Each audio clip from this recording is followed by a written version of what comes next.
여러분 대단히 반갑습니다.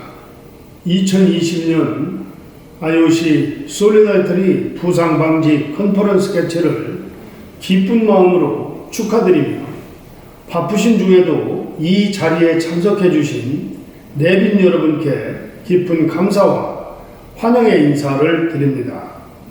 전 세계의 팬데믹 상황에서도 체육 가족 여러분들의 열정과 끈기로 온라인 컨퍼런스를 개최하게 되었습니다. 2020년 IOC 솔리다리티 부상방지 컨퍼런스는 대한체육회와 연세 스포츠 과학 및 운동의학센터가 IOC 한국연구센터를 공동 설립 출범하였고 IOC에서 지원하는 연구와 인프라 구축 프로젝트를 진행하고 있기에 개최할 수 있었습니다.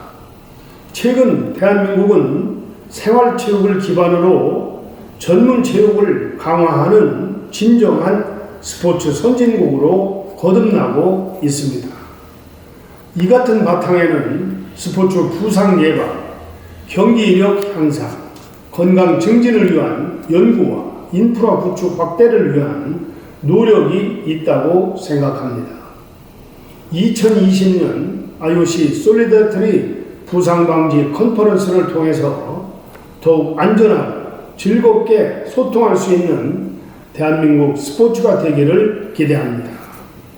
행사 준비를 위해 애써주신 IOC 한국연구센터 관계자 여러분께 깊은 감사 인사를 드리며 함께해 주신 모든 분의 건강과 행복을 기원합니다.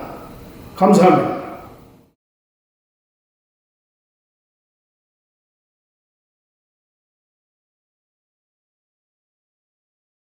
자장이신 공인덕 교수님 소개 말씀을 드리겠습니다.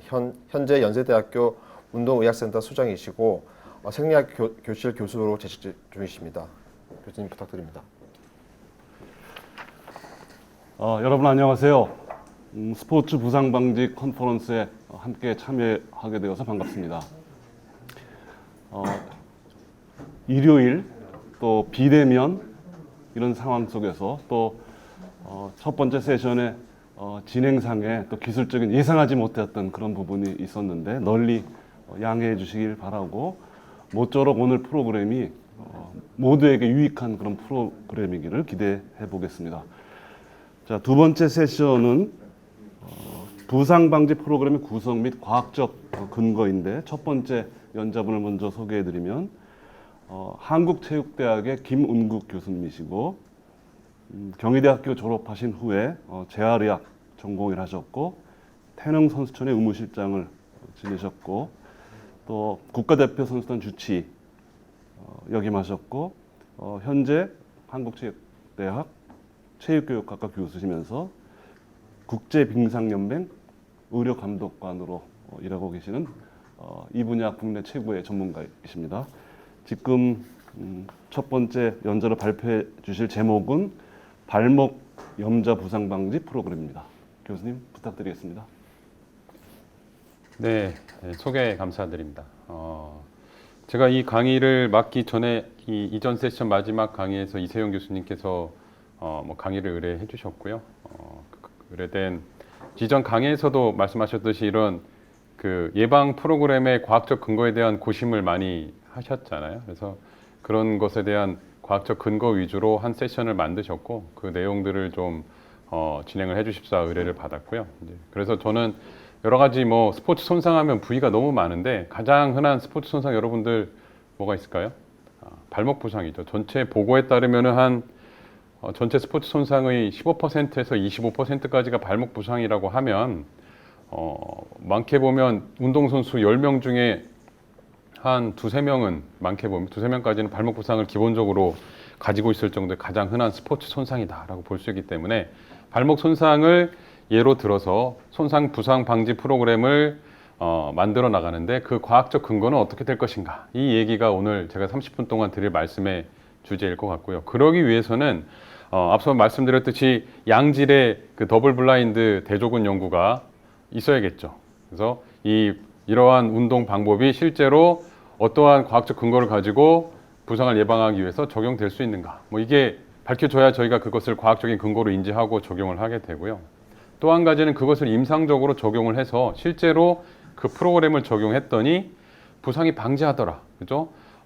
이 프로스펙티브한 전향적 연구를 통해서 실제로 그 부상, 요즘 그 백신 연구할 때 뭐 중화항체가 몇 % 이상 대조군과 얼마나 차이가 나는지 이렇게 해야 이 백신이 진짜 효과 있는 백신이다 이렇게 얘기하는 것과 똑같은 개념이라고 볼 수 있습니다. 이 부상 예방 프로그램을 적용했더니 적용 안 한 대조군보다 실제로 얼마나 발목 부상이 줄어들었는가 이게 확인돼야 뭐 요즘 흔히 뉴스에 나오는 임상 3상 뭐 이런 개념이라고 이해하시면 될 것 같아요. 이런 개념을 전제해 두시고 발목을 예를 들어서 말씀을 드려보도록 하겠습니다. 우선 스포츠 인저리를 우리가 생각을 해보면 다양한 구분이 있지만 크게 어큐트, 급성 부상이 있고요.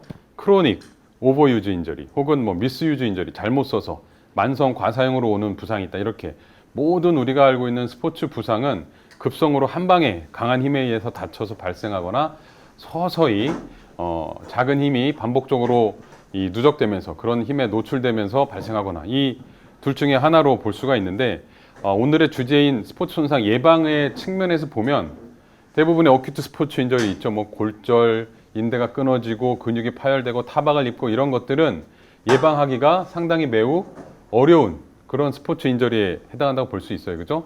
아주 강한 150km의 강속구를 피하지 못하고 그게 맞게 되면 근육에 심한 타박을 입거나 그죠? 내가 예측하지 못한 어떤 상대의 뒤에서 축구 경기 중에 백태클을 당하거나 이러면 부상을 막기가 상당히 어렵겠죠. 우리가 아무리 좋은 예방 프로그램을 마련해도 예방을 적용하기가 너무 힘들어요.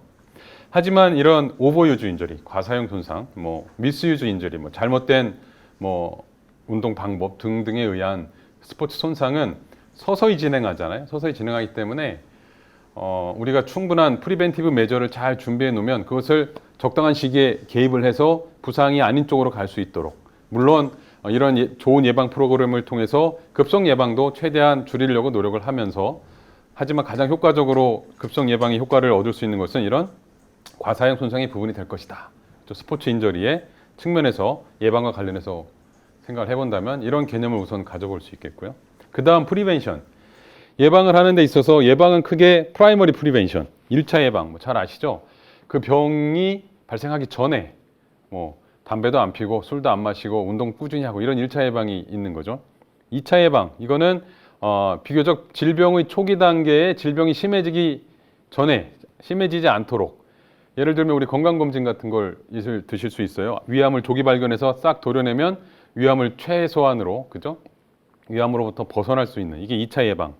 그럼에도 불구하고 1차 예방에도 불구하고 2차 예방을 해야 되는 수가 있고 2차 예방을 아무리 우리가 한다 해도 이 인저리나 일리스를 다 막을 수는 없죠. 그럼에도 불구하고 발생한 인저리나 일리스 때문에 몸에 어떤 기능의 장애, 그죠? 내과적이든 외과적이든 기능의 장애가 발생하게 되면 3차 예방, 이건 재활이죠. 그죠? 손실된 기능을 다시 원래 상태로 회복하기 위한 모든 노력, 이게 재활이잖아요.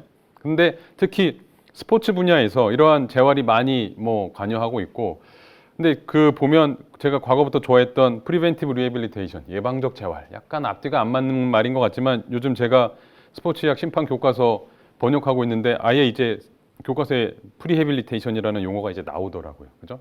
스포츠의학 분과에서 고려를 해보면 햄스트링 부상이 당한 선수들이 왜 햄스트링 부상이 이 선수는 많이 왔을까? 타이반 햄스트링 인저리로 갑자기 전력 질주를 하다가 햄스트링 근육의 편심성 근력이 약한 사람들은 달리다가 쩔뚝쩔뚝. 그래서 재활할 때 우리가 햄스트링 편심성 근력을 키우기에 매우 노력을 해서 경기에 복귀시키기 위해 노력을 하죠. 이게 아주 효과적인 근거를 가진 사이언티픽 에비던스가 있는 햄스트링 재활의 아주 기본적인 그런 백본이 될 수가 있는데 이러한 재활의 방법을 프라이머리 프리벤션으로 가져가서 햄스트링 부상이 없는 사람들한테도 미리 햄스트링의 이센트릭 스트렝스닝을 열심히 시키면 이런 사람들이 햄스트링 부상을 최소화할 수 있는 앞서 나왔던 겟셋이니 피파 11이니 노르딕 엑서사이즈 다 포함하고 있는 개념입니다. 그래서 과학적인 근거를 가지고 효과적인 프리벤션을 하기 위해서는 이 프리해빌리테이션, 재활에서 적용되는 어느 정도 근거 있는 과학적인 근거를 가져다가 1차 예방에 적용을 해서 부상이 발생하지 않은 선수들에게 적용하는 것이 가장 과학적인 근거의 예방을 위한 방법이 되겠고 더 이것을 최종적으로 확인하려면 이러한 방법을 적용했더니 실제로 이 프로스펙티브 양질의 코호트든 양질의 대조군 연구든에서 실제로 스포츠 손상의 발생률, 인시던스 레이트가 줄었다는 것이 확인되면 이 방법이야말로 검증된 3상까지 거친 확실한 백신과 같은 예방 방법이 될 것이다 라고 우리가 받아들일 수 있을 것입니다. 자, 그러면 그 방법을 발목을 통해서 말씀을 드리도록 하면 크로닉 앵클 인스테이빌리티, 이건 뭐 제가 그 대표 선수들을 많이 봐오면서 발목이 고질적으로 아픈 선수들이 가장 많이 있을 수밖에 없고, 문헌에서는 이러한 고질적인 발목 부상, 엑스레이나 뭐 다른 영상 소견이나 이학적 검사에서 특별히 문제가 없는데 발목에 테이핑 안 하면 불안해서 운동 못하는 친구들, 그죠? 운동 나가기 전에 치료실에 들려서 거의 예외 없이 무슨 의식 치르듯이 발목에 테이핑하고 나가서 운동하는 선수들을 보면 상당히 많은 고민을 하게 되죠. 왜 저렇게 테이핑을 하지 않으면 운동을 못할까? 이런 선수들의 만성 발목 관절 불안정성에 대한 어떤 걱정들, 그죠? 이런 문헌에 따르면 한 40% 정도가 있다고 해요. 전체 발목 부상을 경험한 사람들 중에. 실제로도 쭉 조사를 해보니까 여러 문헌에서 한번 기억에 남는 발목 부상이 있은 다음에 70에서 80% 정도는 계속적으로 반복적인 발목 부상, 그죠? 발목을 다칠 만한 상황이 아닌데 평지 다니다가 삐끗삐끗하고, 여자분들 같은 경우에 굽이는 신발이 있으면 삐끗삐끗하는 일이 반복되는 이런 일이 계속 누적되고, 한 연구에서는 1년 반 동안 이런 잔존 증상이 72% 정도 있었다. 이러한 잔존 증상이 있었던 사람 중의 59% 정도는 아주 롱텀하게, 그죠? 그래서 저희가 이걸 대충 곱해보면 6, 7은 42, 약 40%, 기존에 알려졌던 것과 거의 일치하는 것 같습니다. 한번 발목 부상이 온 사람의 40%는 거의 만성으로 진행되는 고질적인 발목 불안정 환자가 될 것이다 라는 게 맞는 것 같아요. 이러한 만성 발목 관절 불안정성의 정의는 뭐냐면, 한번 기억에 남는 발목 염좌가 하고 이제 부상이 발생한 후에 1년이 넘도록 기빙웨이, 발목이 이제 슬쩍슬쩍 평지에서도 뭐 잠깐 집중하지 못하면 발목이 넘어가는 불안정한 증상, 특히 서브젝티브 인스테이빌리티, 아무리 MRI 검사든 이학적 검사든 해도 다 관절에 아무런 문제가 없는데 본인은 발목이 계속 불안하다고 느끼는 거죠. 아주 큰 특징을 가지고 있고요. 실제로 이런 발목 불안정성의 현장에서의 문제는 뭐냐면, 거의 모든 운동선수들이 어지간한 발목 불안정성을 가지고 풀 파티시페이션, 운동을 다 한다는 거죠. 그죠? 프로 선수든 아마 선수든 발목 불안정성을 그렇게 심각하게 여기지 않고 테이핑하고 하면서, 실질적으로 테이핑을 하면서 발목을 이렇게 고정시키면 뭐 재활약과 선생님들한테는 잘 알려져 있지만, 발목이 고정되면 무릎의 회전 토크, 익스터널 로테이션, 외회전 토크가 많이 발생하면 무슨 일이 생길까요? 그죠?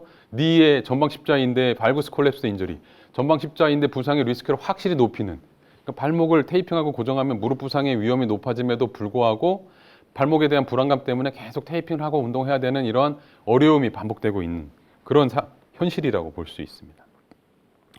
이런 발목 불안정성은 크게 이 두 가지로 나눌 수가 있는데, 하나는 우리가 흔히 쉽게 생각하는 이 물리적인 불안정성, 발목 인대가 끊어져서 잘 안 붙었다, 그죠? 쉽게 얘기해서 실제로도 발목 인대가 손상이 되면 초기에 급성기가 지나면 크로닉 넌 힐링 스테이트, 안 붙고 그냥 엉성하게 붙어 있는 상태로 통증 없어져서 다 나았다고 생각하지만 관절은 여전히 불안정한 상태로 있는 경우들이 흔히 있습니다. 실질적으로 병적인 발목 인대가 남아있기 때문에. 특징적으로 아르스로키네마틱 리스트릭션, 쉽게 말하면 발목 관절 운동 범위가 제한돼요. 대부분 도지플렉션이 제한되기 때문에, 도지플렉션 제한되면 발목 관절의 안정성이 저하되고, 그러면 언스테이블하게 느끼게 되고, 이런 크로닉 인스테이빌리티로 가게 되면 서서히 퇴행성 변화가 오고 시노비알 체인지가 오면서 관절 마디가 굵어지고, 우리 주변에 손가락, 무릎 관절에서 흔히 볼 수 있는 이런 물리적인 변화들이 나타나게 되고, 이러한 문제들은 이건 뭐 우리가 프리벤티브 프로그램, 뭐 재활 운동을 통해서 해결할 수 있는 부분은 상당히 제한적이기 때문에, 이걸 근본적으로 해결하는 방법으로 서지컬 옵션을 선택해야만 하는 이러한 방향의 미케니컬 인스테이빌리티가 있는 반면, 펑셔널 인스테이빌리티, 기능적인 이 불안정성은 뭐 엑스레이든 이학적 검사이든 특별한 원인을, 뭐 관절도 내가 잡아도 앞으로 딸려오는 것도 없고, 이 드로어 테스트도 네거티브고, MRI에서도 특별히 뭐 인대가 손상이 있다거나 확인할 수는 없는데, 아주 주관적인 불안정성을 느껴서 진단이 검사와 이런 소견들이 아니라 설문지로 진단을 합니다. 설문지 30점 만점 중에 25점 이상이면 이 사람은 발목이 매우 불안정하고 느끼고 있어. 그러면 크로닉 앵클 인스테이빌리티야, 펑셔널 인스테이빌리티야, 이렇게 얘기를 하게 되고요.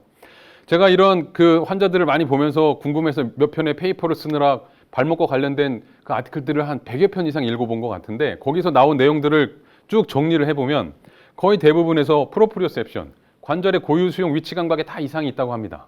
근데 뭐 저널들마다 주장이 다 틀려요. 또 하나는 요즘 많이 얘기되는 뉴로머스큘러 컨트롤, 신경근 조절 능력에 문제가 있다라는 얘기가 대단히 많아요. 그래서 이거를 많이 접근을 해야 한다. 또 한 가지는 포스추럴 컨트롤, 뭐 스태틱 스테이빌리티니 다이나믹 스테이빌리티니 스테이빌리티에 문제가 있다는 주장이 엄청나게 많고, 또 하나는 스트렝스, 비골근의 근력이 약하니 그죠? 고무밴드로 발목 운동을 계속 해야 된다. 이런 주장이 상당히 맞는데, 어쨌든 이 네 가지 카테고리에 대한 주장이 많고, 이것들은 수술로서 해결할 수 있는 것이 아니라 리헵 운동, 재활 운동을 통하고, 이런 리헵 운동을 손상이 이전에 적용하게 되면 아주 효과적인 근거 있는 프리벤티브한 프로그램이 될 수 있을 것이라는 거죠. 그래서 이러한 발목의 불안정성은 얼핏 보면 발목이 다 불안정한 것 같지만 전혀 다르다. 미케니컬 인스테빌리티와 펑셔널 인스테빌리티는 전혀 다른, 겉에서 보면 전부 다 똑같은 사람인 것 같지만 그 성격은 매우 다른 사람들이 이렇게 섞여 있는 그런 이 디지즈 카테고리가 발목의 불안정성이 되는 것이고, 모든 발목의 불안정성은 인대가 뭐 끊어져서 이걸로 설명할 수 없는 부분이 너무 많다. 실질적으로 많은 문헌에서 한 80% 정도는 인대가 거의 끊어져 있지 않음에도 불구하고 발목이 불안하다고 느끼잖아요. 그리고 실제로 대부분의 앵클 인스테이빌리티에서는 방금 말씀드린 것처럼 80%는 펑셔널 인스테이빌리티, 기능적인 불안정성이 거의 대부분을 차지하고 있고, 거기에 이 미케니컬 인스테빌리티가 있기도 하고 없기도 하다. 이러한 관점으로 접근하는 것이 최근의 경향이라고 볼 수 있을 것 같습니다. 미케니컬 인스테빌리티로 아스로 키네마틱, 그다음에 시노비얼 체인지, 디저너티브 체인지가 있고, 펑셔널 인스테빌리티로 프로프리오셉션, 스트렝스, 그리고 뭐 밸런스, 뉴로머스큘러 컨트롤 이런 것이 있는데 약간의 교집합이 있을 수 있는 정도이다. 이게 바로 발목 불안정성의 개념이다라고 이해를 하시면 좋을 것 같습니다. 또한 이런 발목 불안정성의 개념을 이해할 때는 반드시 이 척수 이상의 수프라스파이널 레벨의 전략이 반드시 동반된다. 왜냐하면 기존의 발목은 인대가 다쳐서 불안해지는 이런 관점이 아니라 다친 발목의 불안정성 때문에 그 다친 발목을 보호하고자 하는 이러한 뉴럴 컨트롤이, 뉴럴 컴펜세이션이 반드시 있을 수밖에 없죠. 이게 없는 것도 이상하죠. 그죠? 다쳐서 불안한 발목을 보호하기 위해서 그 발목에 추가적인 데미지가 오지 않도록 전신의 신경계가 동원되는 것이지, 단지 다친 그 발목, 그것만 문제가 되고 그것만 해결해서 가장 효과적인 재활과 가장 효과적인 예발이 가능한 것은 아니다 라고 하는 거죠. 실제로 여러 가지 무수히 많은 실험들이 있었습니다. 그죠? 미케니컬 인스테빌리티가 있었던 발목, 펑셔널 인스테빌리티가 있었던 발목, 아무런 인스테빌리티가 없는 발목들을 동작 분석을 열심히 해보면 다 서로 다르게 나오고, 아무런 인스테빌리티가 불안정성이 없는 발목과 달리 기계적인 혹은 기능적인 인스테빌리티가 있었던 사람은 발이 공중에서 육각기 마지막에 다시 지면으로 도착하는 시기에 그러한 모양이, 3차원적인 모양이 다 조금씩 다르다. 뭔가 있는 것이다 라고 이제 이렇게 추론을 해 나가는 거죠. 특히 이러한 그 센트럴 스트래티지, 우리 중추신경계의 전략은 시각과 평형 감각과 이런 것들이 모두 다 관여하면서, 그런 시각과 평형 감각의 말초에는 근육과 힘줄들이 있죠. 이게 바로 뉴로머스큘러 컨트롤이죠. 이런 신경근 조절이 관여해서 일어나는 이런 센트럴 그 중추신경계가 동반되는 이러한 이 개념을 가지고 접근을 해야지, 단지 약해진 발목만 놓고 아무리 집중해도 아주 효과적인 프리벤티브 프로그램을 만들기는 어려울 것이다 라고 하는 겁니다. 자, 그럼 우선 첫 번째로, 모든 발목의 문제는 발목의 고유 수용 감각, 위치 감각의 문제가 있다라는 문헌이 정말 많습니다. 여러분들 아마 구글 학술 검색을 해도 아마 수백 편, 수천 편의 이런 논문들이 나올 건데, 제가 개인적으로 상당히 많은 논문들을 리뷰해 본 결과, 그래도 가장 그 인용 주수가 높은, 그래도 약간 우리가 그 정보로 받아들이기 좀 그 용이한 이 좀 괜찮은 논문이라고 하는 것들 위주로 쭉 정리를 해보면, 대부분의 이런 펑셔널 인스테이빌리티에서는 이 조인트 포지션 센스, 관절의 위치 감각이 이 프론탈 플레인, 발목의 인버전, 이버전에서는 확실히 이 조인트 포지션 센스가 떨어져 있다라는 결론을 얻어도 될 것 같습니다. 그래서 뭐 앞뒤 뭐 여러 가지 얘기가 있지만, 그래도 공통적인 것은 프론탈 플레인에서의 조인트 포지션 센스는 떨어져 있다. 이러한 그 펑셔널 인스테이빌리티는 65년도에 프리만이라는 분이 처음 이 주장할 때만 해도 발목의 인대가 끊어지니까 발목에 지배하던 이노베이션 돼 있던 신경이 같이 손상되었을 거고, 그 신경이 손상되니 발목의 감각이 저하되었을 거고, 그러니 발목의 감각이 떨어져서 위치 감각이 줄어들 것이다 라고 생각을 하신 것 같아요. 그건 이제 단지 생각이셨던 거고, 하지만 그 주장 자체는 매우 훌륭하죠. 최근에 보면 발목을 통째로 마취약으로 마취시키고 나서 발목의 위치 감각을 평가했더니 완전히 정상입니다.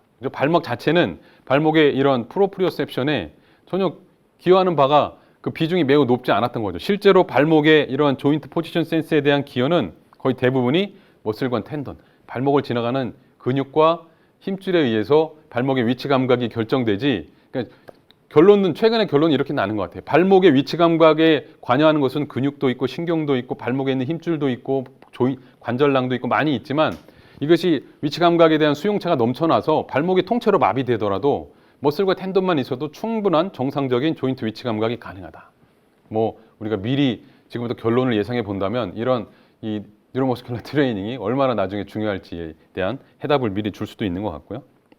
그래서 이런 프로프리오셉티브 트레이닝을 또 얼마나 많이 시켜봤겠어요. 쭉 시켜봐서 수많은 결과들이 있는데, 이것을 아주 롱텀하게 시켜서 실제로 발목 앵클 스프레인이 줄어든다라는 결론은 최고의 결론인데, 이런 결론을 얻은 논문들은 몇 개 되지 않습니다. 12개월 했더니 앵클 인시던스가 뭐 한 60% 감소했다. 뭐 이런 논문들이 일부 보고되지만, 이런 논문들이 나와야 사실 뭐 요즘 백신으로 임상 3상까지 최고 마친 그런 결과를 얻을 수 있는 셈인데, 아직은 이런 프로프리오셉티브 트레이닝을 시켰더니 실질적으로 앵클 스프레인이 줄어들더라 하는 논문들은 아직은 비교적 적지만 일부 보여주고 있는 것 같습니다. 두 번째로는 뉴로머스큘러 컨트롤. 앞서도 나왔지만 이 뉴로머스큘러 컨트롤이라고 하는 것은 이 다이나믹 스테이빌리티, 관절을 안정성으로, 관절의 얼라이먼트를 잘 유지하는, 그죠? 관절을 적당히 뻣뻣하게 유지하는, 어떠한 관절의 움직임에 반응해서 나오기도 하고 관절의 움직임을 대비해서 나오기도 하는, 리액티브하게 나타나기도 하고 프로파라토리하게 나타나기도 하는 무의식적인 움직임, 이게 바로 뉴로머스큘러 컨트롤인데, 과거와 달리 앵클이 딱 넘어가는 순간에 민첩하게 반응해서 이런 리액티브하게 반응하는 뉴로머스큘러 컨트롤보다는 프로파라토리, 관절의 포지션을 아예 안정하게 위치시켜서 점프하면서 떨어져도 관절이 다치지 않도록 하는 프로파라토리 피드백보다는 피드 포워드, 이 개념이 훨씬 더 현재 중요하게 여겨지고 있고, 실제로 발목을 자주 다치는 사람들은 이러한 이 피드 포워드 프로블럼, 이 피드백에 문제가 있다라고 이야기가 되고 있거든요. 그래서 이러한 가장 적절한 신경근 조절 능력은 알파 감마 코 컨트랙션, 이거 아마 이 생리학에서 많이 나오는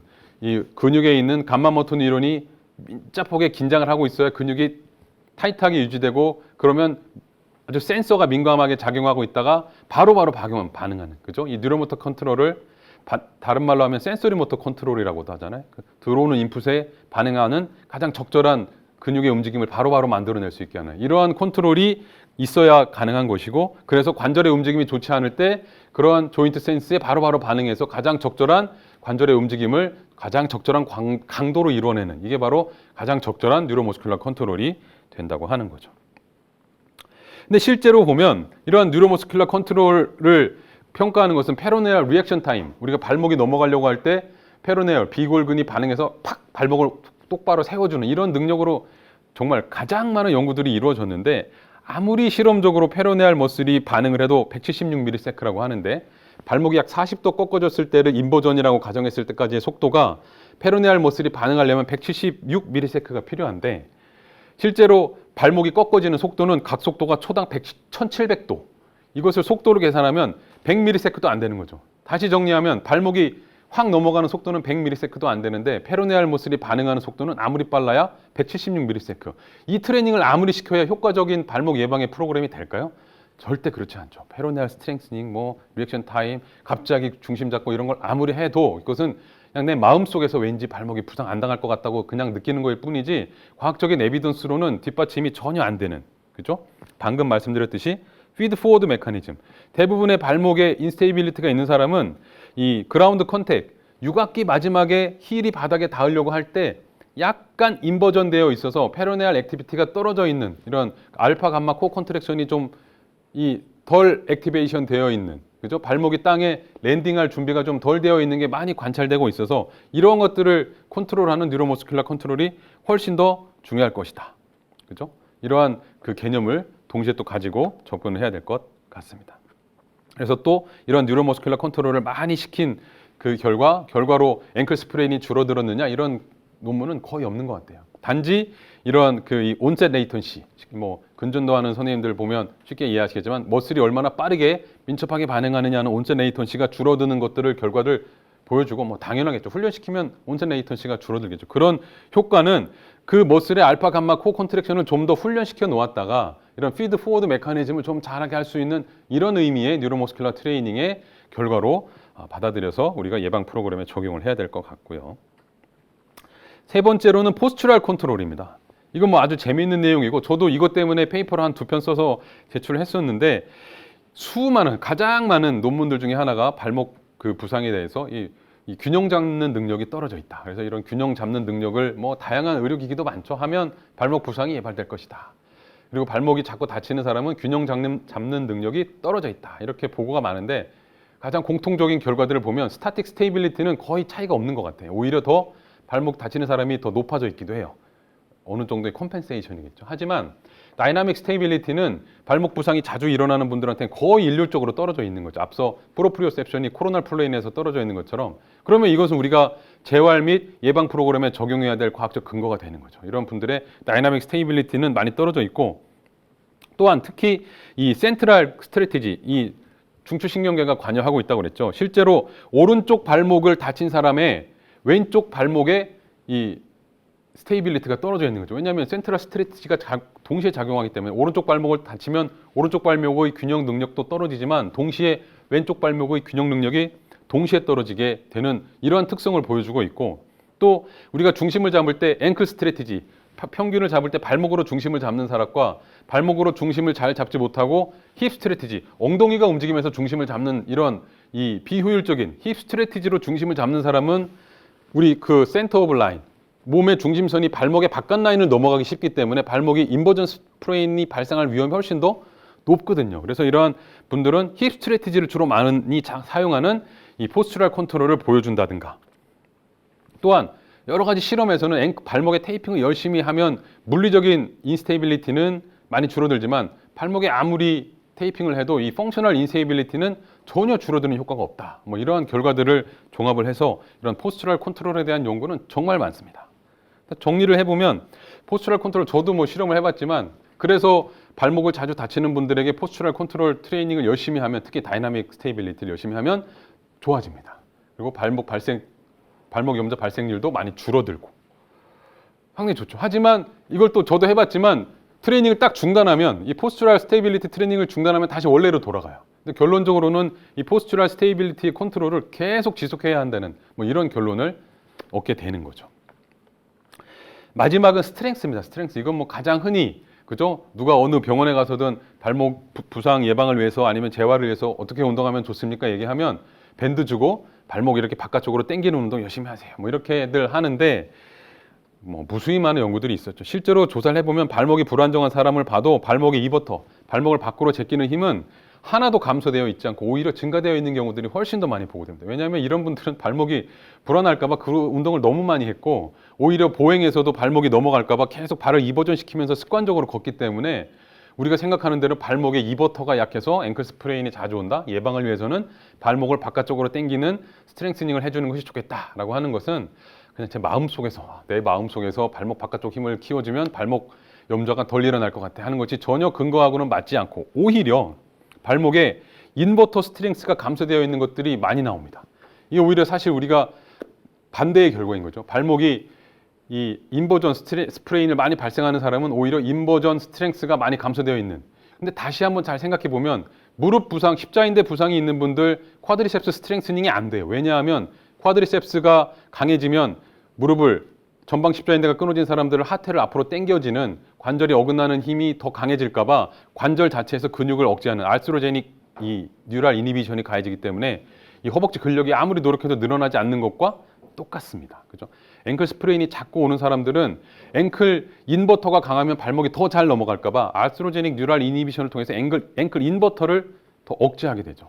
그리고 실제로 특히 발목 부상은 공중에 떠서 부상당하는 것이 아니라 지면에 밟고 클로즈 카이네틱 체인 인바이런먼트에서 발목을 지면에 닿은 상태에서 발목이 넘어가는 거기 때문에 CKC 환경하에서 근력 평가를 해보면 앵클 인버터 중에서도 이센트릭 인버터 스트렝스가 상당히 떨어져 있습니다. 이것은 다시 말하면 발목이 발에 지면에 닿은 상태에서 몸이 넘어가려고 할 때 발 안쪽이 지면에서 뜨지 않도록, 즉 발목의 인버전 스프레인이 발생하지 않도록 버텨주는 힘은 발목의 인버터의 이센트릭 스트렝스닝이거든요. 그죠? 실제로 이게 떨어져 있다는 것이기 때문에 스트렝스닝을 하려면 이걸 반대로 하시는 것이 아니라 오히려 알스로제닉 이니비션으로 줄어들어 있는 앵클 인버터의 컨센트릭 스트렝스닝보다는 이센트릭 스트렝스닝 시켜주는 것이 훨씬 더 과학적인 근거에 맞는 올바른 재활을 위한, 특히 예방을 위한 방법이 되는 거죠. 이런 스트렝스닝 트레이닝을 많이 시켜서 앵클 스프레인이 줄어들었냐? 사실 그건 많지 않지만 앞서 말씀드렸듯이 이 알파 감마 코어 컨트랙션, 그죠? 이 감마 모터 뉴런의 뉴클리어 백파이버, 뉴클리어 체인 파이버 이런 것들이 좀 더 민감하게 수축하고 있기 때문에 앵클의 뉴로머스큘러 컨트롤, 거기에 센서리 인풋에 대항하는 적당한 머슬 스트렝스를 발휘하는 게 뉴로머스큘러 컨트롤 트레이닝이잖아요. 그래서 이런 것에 기여하는 의미를 가질 수가 있겠다.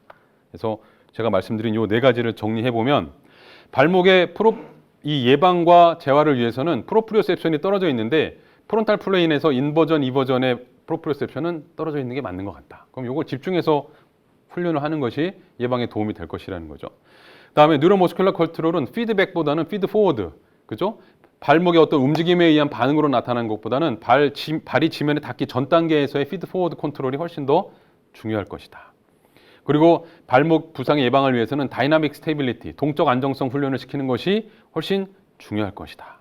발목의 이버터 스트렝스닝보다는 인버터의 이센트릭 스트렝스닝이 훨씬 더 중요할 것이고, 발목에 통증이나 부종이 있다면 알스로제닉 이니비션이 나타나기 때문에 통증과 페인과 부종 컨트롤을 해주고 재활하는 것이, 그리고 예방 목적에서도 훨씬 더 중요할 것이다.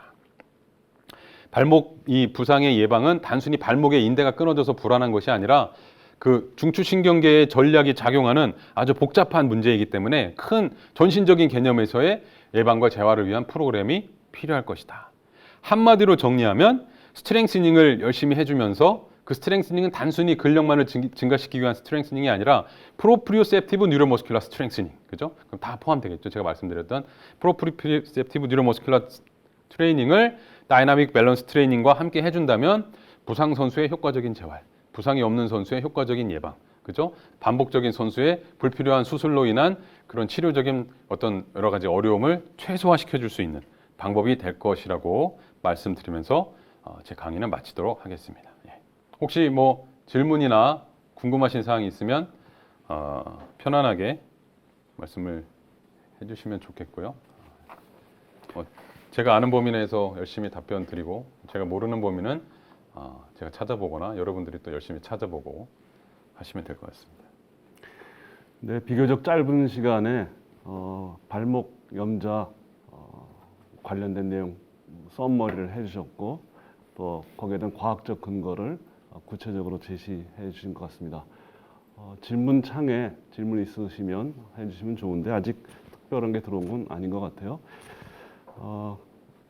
혹시 이 관련해서 이 발목 염좌라고 하는 것이 우리가 흔히 일생 동안 일반인도 많이 겪게 될 거고 또 선수들한테 중요할 텐데, 이런 발목 염좌 부상 방지 프로그램들을 확산하기 위해서 어떤 노력들이 좀 우리가 기울여야 될까 하는 내용이 있으면 조금 마지막에 좀 정리 좀 한번 해주겠어요? 네, 그러니까 저희가 제일 반드시 뭐 운동 선수가 아니더라도 일반인들도 발목 염좌는 정말 너무 흔한, 기존에 뭐 파스 붙이고 물리치료하고 침 맞고 뭐 이런 정도로 수준에서 뭐 자연히 통증이 없어지면 이제 나 좋아졌구나 이렇게 생각하는 경우들이 많죠. 하지만 그렇게 시간이 지나면 실제로 발목의 인대는 좀 불완전하게 회복이 되고, 그 지금까지 말씀드렸던 위치 수용 감각이라든가 그다음에 그 균형 능력이라든가 이런 것들이 불완전한 상태로 지속되면 흔히들 경험하실 거예요. 그냥 울퉁불퉁한 길을 지나시다 보면 나도 모르게 굽이 휘끗 이렇게, 하지만 뭐 옛날처럼 발목이 접질리는 건 아닌데 약간 휘청휘청하는 느낌 받으시고, 특히 여자분들 같은 경우에는 이 발이 족저굴곡, 그러니까 굽이 있는 신발 신게 되면 발목의 안정성이 많이 떨어지거든요, 해부학적 구조로. 근데 뭐 그런 상태에서는 잘 버티지 못하고 발이 자꾸 돌아가는 이런 상황이 오기 때문에 발목 이 염좌가 발생을 하면 다시 재발성 손상을 예방하기 위해서는 일단 뭐 초기 처치, 뭐 부종과 뭐 이런 것을 최소화하면서 뭐 이런 과정을 거쳐야 할 것이고, 만약에 이미 발목이 불안정한 상태로 과거에 지금까지 남아 있는 경우에는 지금 말씀드렸던 이 다이나믹 스테이빌리티, 불안정한 이런 그 운동 기구에서 중심을 잡는 운동 능력, 그다음에 앵클의 인버터, 이버터, 도지플렉서, 플란타 플렉서의 골고루 근력보다는 적절한 스피드에 반응하는 이런 운동, 그다음에 위치 감각을 잘 키워주기 위한 발목 포지션을 발목의 움직임을 또 하고 내가 확인하고 뭐 90도 하고 내가 확인하고 하는 그런 프로프리오셉티브 트레이닝 뭐 이런 것들이 혼자 하기는 뭐 어려우시지만 요즘에 뭐 어떤 유튜브나 뭐 이런 걸 통해서 뭐 많이 보실 수 있고 이제 그럴 때 이제 아까 말씀드렸듯이 무조건 뭐 비골근 강화 운동 뭐 이런 거를 얘기하는 거짓된 정보를 이야기하는 무수히 많은 그런 그 인터넷 블로그나 유튜브들로부터 여러분들이 정말 필요한 정보를 이렇게 선택해낼 수 있는 그런 시야를 가질 수 있는 그런 능력이 좀 필요하실 것 같습니다. 자, 저희 채팅창에 질문 하나가 올라왔는데요. 그 현장에서 특별한 장비 없이 이런 발목 불안정성 검사를 측정할 수 있는 그런 테스트가 있겠느냐 하는 질문이 있는데 관련해서 좀 짧게 네네. 알려주겠습니까? 현장에서는 뭐 미케니컬 인스테빌리티 같은 경우는 뭐 안테리어 드로어 테스트에서 검사자가 잡아당기면 발목이 정말 드로어 테스트 서랍장 열리듯이 드르륵 딸려오는 아주 심한 미케니컬 인스테빌리티도 있지만 사실은 펑셔널 인스테빌리티가 많고 이것은 여러분들 아마 구글에 스파디 인덱스 이런 거 쳐보면 30점짜리 설문지가 있습니다. 그래서 여러분들 이렇게 좀 체크해 보면 아 나는 진짜로 불안한 게 맞아. 아니야 나는 뭐 그 정도는 아니야. 이렇게 SPADI 뭐 이런 거 하면 확인하실 수 있을 것 같습니다. 자, 좋은 강의 해주신 김은국 교수님, 이걸 마치도록 하겠습니다. 감사합니다.